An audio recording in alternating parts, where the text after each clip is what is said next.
ఈరోజు రాష్ట్ర ముఖ్యమంత్రి రేవంత్ రెడ్డి గారికి మరియు చేవెళ్ల ఎంపీ విశ్వేశ్వరరెడ్డి గారికి ఇద్దరు కూడా వైస్ ఛాలెంజ్ ఇవ్వడం జరిగింది. ఎందుకంటే ఇక్కడ చెర్లపల్లి దగ్గర 12,000 కోట్ల విలువైన డ్రగ్స్ దొరికింది. అంతేకాకుండా 2 రోజుల క్రితం ఏకంగా మేధా స్కూల్లో ఒక కుటీర పరిశ్రమ లెక్క డ్రగ్స్ దొరికింది.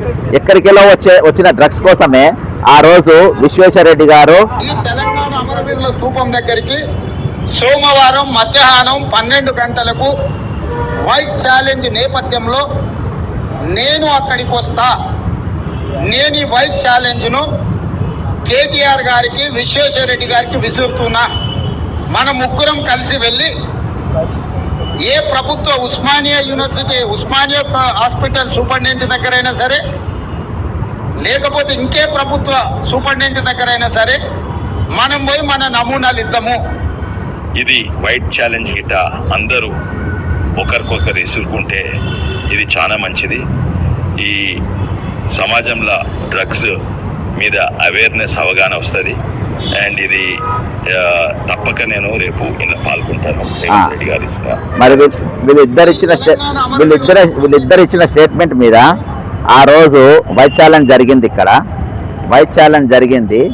ఇగో ఇది అప్పటి ఫోటో, ఇది అప్పటి వీడియో ఫోటో. ఇగో ఇక్కడ నేను విశ్వేశ్వరరెడ్డి రేవంత్ రెడ్డి వీళ్ళిద్దరు ఆ రోజు ఎందుకు ఇచ్చిందంటే, వీళ్ళిద్దరు కూడా నమూనాలు ఇవ్వడం ప్రధాన కారణం ఏంటంటే, అప్పుడు బీఆర్ఎస్ ప్రభుత్వంలో దాదాపు 16 మంది సినిమా యాక్టర్లను, అంటే ఇంక్లూడింగ్ రవితేజ, మరి చాలా మంది సినిమా యాక్టర్ వాళ్ళ గోళ్ళు, రక్త నమూనాలు అన్ని తీసుకుని నవనీత ఆయన పేరు నవదీప్, రక్త నమూనాలు అన్ని తీసుకుని అప్పుడు సబర్వాస్ సిట్టిగా వేసి వాళ్ళ మొత్తం ఎంక్వైరీ చేసిండ్రు. ఆ కేసు ఏమైంది, ఆ ఎంక్వైరీ ఏమైంది, ఇయాటి వరకు ఆ రిపోర్ట్ ఎక్కడ కూడా బయటికి రాలేదు.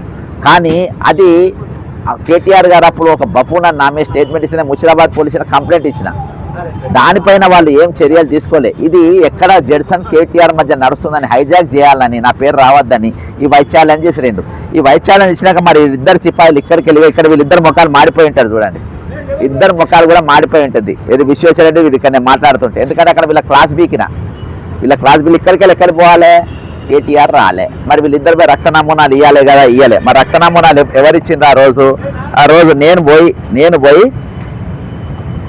పోయి తపాడియా దగ్గర రక్త నమూనాలు ఇచ్చిన తర్వాత ఆ రోజు ఇగో రక్త నమూనాలు ఇచ్చిన తర్వాత ఆ రోజు ఇమీడియట్గా వాళ్ళ కంప్లైంట్ కూడా చేయడం జరిగింది. ఇంకో ఇది నేను రక్త నమూనాలు ఇచ్చింది. కేటీఆర్ శాంపిల్స్ కూడా తీసుకుని పరీక్షలు చేయాలని ఫిర్యాదు చేశారు.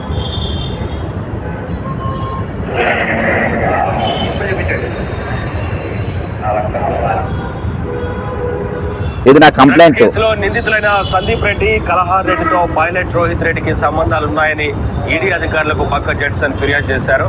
రోహిత్ రెడ్డికి కేటీఆర్ కు పరీక్షలు చేయాలన్నారు. ఈరోజు జాయింట్ డైరెక్టర్ ఎన్ఫోర్స్మెంట్ గారికి మరొక్కసారి కలిసి మరి తెలంగాణలో ఏ విధంగా డ్రగ్స్ ప్రవాహమై పారుతుందో మరి దానిపైన నేను ఫిర్యాదు చేయడం జరిగింది. ముఖ్యంగా సినిమా ల్యాండ్ పైన, టాలీవుడ్ పైన తన ప్రభావాన్ని చూపించడానికి ముఖ్యమంత్రి గారి కుమారుడు కల్వకుంట్ల, ఇది బీఆర్ఎస్ ప్రభుత్వం ఉన్నప్పుడు నేను ఇచ్చిన, అప్పుడు డ్రగ్స్ తెలంగాణలో తయారైతలేదు. నైజీరియాలో గోవాకి వెళ్ళి అక్కడికి వెళ్ళి తీసుకొని వచ్చి ఇక్కడ పెడ్లర్స్ అమ్ముతుంటే అప్పుడు ఈ వైట్ ఛాలెంజ్ కానీ ఈ 16 మంది సినిమా యాక్టర్ల పైన ఎంక్వైరీ కానీ ఇవన్నీ జరిగినాయి. కానీ ఈరోజు తెలంగాణలో ఒక కుటీర పరిశ్రమ లెక్క తయారైపోయింది. ఇక ఇది మేధా స్కూల్లో తయారైన డ్రగ్స్ ఇది. అంతేకాకుండా మొన్నటి దినాల 12,000 కోట్ల విలువైన డ్రగ్స్ 6వ తారీఖున మరి చెర్లపల్లి దగ్గర దొరికింది. అదేమో బహుళ జాతి కంపెనీ అన్నట్టు, చాలా భారీ కంపెనీ.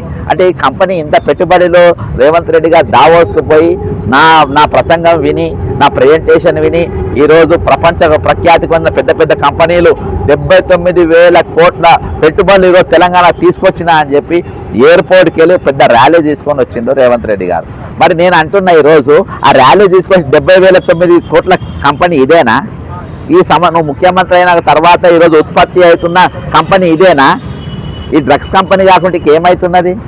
ఈరోజు 12,000 కోట్ల విలువైన డ్రగ్స్ దొరికితే ఈరోజు ప్రతిపక్షాలు మాట్లాడాయి. ముఖ్యమంత్రి రేవంత్ రెడ్డి గారు దీని మీద ఒక స్టేట్మెంట్ ఇయ్యాడు. హోంమంత్రి ఆయన దగ్గర ఉంటుంది, ఆయన ఒకటి మాట్లాడారు. ఈరోజు ఇక్కడ పవర్ఫుల్ అధికారులు ఉన్నారు. నేను అధికారులను ఎక్కడ కూడా తప్పుపడతలేదు, ఇది పోలీసు వైఫల్యం అననే అన. కానీ పోలీసు మంత్రిత్వ శాఖ కూడా దగ్గర పెట్టుకున్న రేవంత్ రెడ్డి గారిది మాత్రం ముమ్మాడికి తప్పంట. ఎందుకంటే ఇవన్నీ ఆయన ఎందుకు మౌనంగా ఉంటుండే, ఎందుకు నోరుతారు? గతంలో బైక్ ఛాలెంజ్ చేసినటువంటి వ్యక్తులు మౌనంగా ఎన్నుకున్నారు. అన్నిటికంటే పెద్దది ఈరోజు మహారాష్ట్ర పోలీసు వాళ్ళు ఇక్కడ రెండు నెలలు ఇక్కడ తిష్ట వేసి వాళ్ళు పట్టుకున్నారు. మరి దీనిపైన ఇక్కడ ఉన్న బీజేపీ హోంమంత్రి రేవంత్ రెడ్డి మన బండి సంజయ్ గారు కానీ, కిషన్ రెడ్డి గారు కానీ, మరి అప్పుడు వైస్ ఛాలెంజ్కి వచ్చినటువంటి విశ్వేశ్వరరెడ్డి కానీ, ఇది మా బీజేపీ ప్రభుత్వం పట్టుకున్నది, ఇలా ప్రభుత్వం పండుకుంటుందా, ఇలా ముఖ్యమంత్రి పండుకుంటుందా, ఈ ముఖ్యమంత్రికి సిగ్గు లేదా అని చెప్పి ఎందుకు స్టేట్మెంట్ ఇస్తలేరు? ఎందుకు మాట్లాడతలేరు? మీరు ఎందుకు క్లెయిమ్ చేస్తలేరు? ఇదే అమరవీరుల స్తూపం దగ్గర గతంలో విశ్వేశ్వరరెడ్డి రేవంత్ రెడ్డి గారు ఇద్దరు వచ్చింది కదా, మరి ఈ రోజు వీళ్ళిద్దరు వచ్చింది కదా, మరి ఈ రోజు మీరు అధికారంలో ఉన్నావు కదా, నువ్వు కేంద్ర ప్రభుత్వం ఉన్నావు, ఈయన రాష్ట్ర ముఖ్యమంత్రిగా ఉన్నారు. మరి మీరు ఇద్దరు ఈ రోజు ఎందుకు స్టేట్మెంట్ ఇస్తారు? ఎందుకు మాట్లాడతారని మీకు అంటే మీరు పవర్లు ఉన్నప్పుడు ఒక తీరు, పవర్ లేకుండా ఒక తీరా? దీని మీద ఒక పార్టీ కాదు, కాంగ్రెస్ మాట్లాడేది ఒక స్టేట్మెంట్ ఇయ్యేది, బీఆర్ఎస్ మాట్లాడేది ఒక స్టేట్మెంట్ల వరకు ఇచ్చింది. ఒక ధర్నా కానీ రాస్తారోక కానీ వాళ్ళు ఇయ్యరు. బీఆర్ఎస్ మన బీజేపీ అసలు నోరే తెరుస్తలేదు. ఎంఐఎంఐ సిపిఐ సిపిఎం ఇక తక్కిన అంతా కూడా మౌనంగా ఉన్నారు. వీళ్ళందరూ మౌనంగా ఉండడానికి గల ప్రధానమైన కారణం ఏంది? ఈరోజు చాలా ఛానళ్లకు రియల్ ఎస్టేట్ పైన, లేకుంటే అక్రమ బిల్డింగ్ల పైన, అక్రమ నిర్మాణాల పైన ఉన్న శ్రద్ధ డ్రగ్స్ పైన ఎందుకుంటలేదు? అనేకమైన అనుమానాలు. ఈరోజు చాలామంది ఆరోపణలు చేస్తున్నారు, అక్కడికి పోతే బ్లాక్మెయిల్ చేస్తే డబ్బులు ఇస్తారని. నేను దాని మీద కొట్టాలని అంటున్నా, చెరువు కట్టేది కొట్టాలని అంటున్నా, రైతుల యూరియా దానిపైన కొట్టాలంటున్నా, నిరుద్యోగ సమస్య పైన కొట్టాలంటున్నా. కానీ వీటన్నిటికంటే మించి ఈరోజు డ్రగ్స్ అనేది రాష్ట్రాన్ని నాశనం చేస్తుంది. ఒకటి ఆర్థికంగా నాశనం చేస్తుంది, ఇంకోటి ఈరోజు యువత మొత్తం మత్తులకు వెళ్ళిపోయి ఈరోజు నేరాలు ఘోరాలు పెరిగే పరిస్థితి. అంతేకాకుండా ఈరోజు అర్ధాయుష్తో వచ్చే పరిస్థితి ఉంటుంది. కాబట్టి దీని మీద ప్రపంచం మొత్తం కూడా ఈరోజు కలవరపడతా ఉంటే ఈరోజు తెలంగాణలో ఏకంగా కుటీర పరిశ్రమలు ఇక తయారైపోయినాయి. ఈరోజు మనకు దొరికింది రెండు. ఒకటి మహారాష్ట్ర పోలీసు వాళ్ళు 12,000 కోట్లది పట్టుకుంటారు. ఇమీడియట్గా మొన్న 2 రోజుల కింద మేధా స్కూల్లో 5 కిలోలు దొరికింది. అంటే 12,000 డ్రగ్స్ ఎక్కడ, 5 కిలోల డ్రగ్స్ ఎక్కడ? అంటే ఎందుకంటే గతంలో మా చిన్నతనంలో ఒక పెద్ద లీడర్ని ఎవరైనా నక్సలైట్లు చంపితే తర్వాత ఒక వారం ఇమీడియట్గా 24 అవర్స్లో ఒక చిన్న మిలిటెంట్ను తీసుకపోయి చంపేటోళ్ళు. ఎందుకు? దానికి దీనికి లెవెల్ చేయడానికి. అర్థమైందా? అంటే ఈరోజు మీరు పట్టుకున్నదేమో 12,000 కోట్లు వాళ్ళు పండుకుంటారు, నువ్వేమో 5 కిలోల డ్రగ్స్ నువ్వు పట్టుకొని చూపించేది. కాబట్టి ఈరోజు మీడియాకు చిత్తశుద్ధి లేదు, ప్రతిపక్షాలకు చిత్తశుద్ధి లేదు. ఈ డ్రగ్స్ అనే మహమ్మారి వల్ల ఈరోజు తెలంగాణ అనేది భవిష్యత్ అనేది అంధకారం నెట్టవేయబడే పరిస్థితి ప్రమాదకరంగా మారింది. ఇదివరకు రాష్ట్రంలో తాగుబోతూ తెలంగాణ చేసిందని చెప్పేసి అందరూ అన్నారు. మరి ఈరోజు ఏం తెలంగాణ అవుతుంది ఇక్కడ? ఈరోజు దొరికింది రెండే, దొరికని ఎన్ని తయారవుతున్నాయి, ఎక్కడెక్కడ ఏమేమి ఉత్పత్తి జరుగుతూ ఉన్నాయి, దీని మీద ఎందుకు నోరు తెరుస్తలేరు? అంటే ఇంతకు మించిన దౌర్భాగ్యం, ఇంతకు మించిన దరిద్రం ఇంకో లేనే లేదని చెప్పి నేను చెప్తున్నాను. ఈరోజు ఎవరు కూడా మాట్లాడే పరిస్థితి లేదు. ఈరోజు వైస్ ఛాలెంజ్ ఇస్తే ఎందుకు సీరియస్గా తీసుకుంటలేరు? ఎవరు కూడా దీని మీద ఎందుకు చర్చ ఉంటలేదు? దీనివల్ల జరగబోయే ప్రమాదం, జరగబోయే నష్టం ఎవరన్నా అంచనా వేయగలుగుతున్నారా? ఎందుకు వేస్తలేరు? మొదటికెళ్ళి ఆ రోజుకెళ్ళి ఈ రోజు వరకు, గత ప్రభుత్వంకెళ్ళి ఈ ప్రభుత్వం వరకు డ్రగ్స్ పైన, అక్రమ డ్రగ్స్ పైన దీనివల్ల తెలంగాణ నాశనం అవుతుందని చెప్పేసి చాలా సీరియస్గా మేము కొట్లాడుతున్నాం, మేము పోరాటం చేస్తూ ఉన్నాం. దీన్ని అరికట్టాల్సిన బాధ్యత ఉన్నది. ఈ వైస్ ఛాలెంజ్కు స్వీకరించలేని ముఖ్యమంత్రికి మరియు ఎంపీ విశ్వేశ్వరరెడ్డి గారికి ఇద్దరికి నా ప్రగాఢ సానుభూతి తెలుపుతున్నా. అంతేకాకుండా మీ బాధ్యత రహిత్యానికి, బాధ్యత లేకుండా మీరు ఈ ప్రజా నాయకులు లెక్క ఉంటున్నారు. ఈరోజు ప్రజల ట్యాక్సులతో మీ జీతాలు తీసుకుంటున్నారు, ప్రజల ట్యాక్సులతో ఈరోజు మీరు సదుపాయాలు అనుభవిస్తున్నారు. కానీ ప్రజల మీద మీకు శ్రద్ధ లేదు, ప్రజల బాగోగు మీద శ్రద్ధ లేదు. అక్రమ డ్రగ్స్ ఏవైతే ఇక్కడ ఉత్పత్తి అవుతున్నాయో వాటిపైన లేదు.